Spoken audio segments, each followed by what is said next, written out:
Extra मानव जाति के सबसे साहसी अंतरिक्ष यात्रियों में से एक। अनजान अंतरिक्ष उसके लिए घर जैसा ही था। अनगिनत तारे, धूल कण, निहारिकाएं सब उसे किसी अदृश्य शक्ति की तरह अपनी ओर खींचती थीं।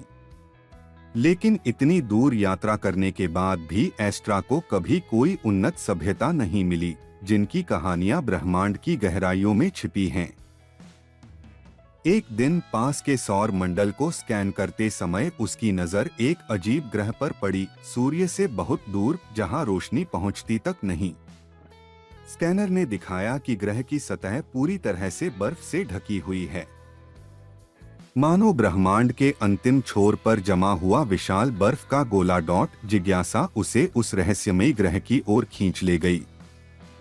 ग्रह के पास पहुंचते ही एस्ट्रा ने देखा, बर्फ के नीचे से अजीब नीली रोशनी निकल रही है।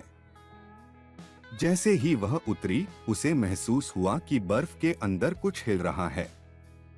अचानक बर्फ से बने विशाल गुफा का द्वार खुला और उसे अंदर खींच लिया डॉट। अंदर प्रवेश करते ही वह स्तब्ध रह गई। बर्फ की गुफा के नीचे थी एक शांत लेकिन अद्भुत प्राचीन नगरी। सब कुछ नीली बर्फ की तरह पारदर्शी, घर, रास्ते, ऊंचे टॉवर मानो हजारों सालों से जमे हुए हों।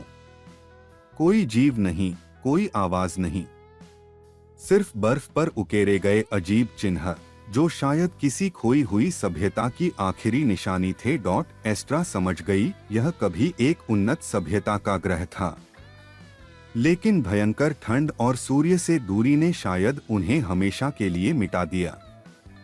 ग्रह के केंद्र में उसे एक चमकता हुआ गोलाकार क्रिस्टल मिला। जैसे ही उसने क्रिस्टल को छुआ, उसके सामने उस सभ्यता का पूरा इतिहास जीवंत हो उठा। उनकी कला, संस्कृति, चहल पहल से भरी नगरी, अंतरिक्ष यात्राएं और अंत में एक भयानक जलवायु संकट जिसने हर चीज को बर्फ में बदल दिया डॉट। क्रिस्टल जैसे उनका आखिरी संदेश दे रहा था, हमारी गलती मत दोहराना, अपने ग्रह को बचाओ।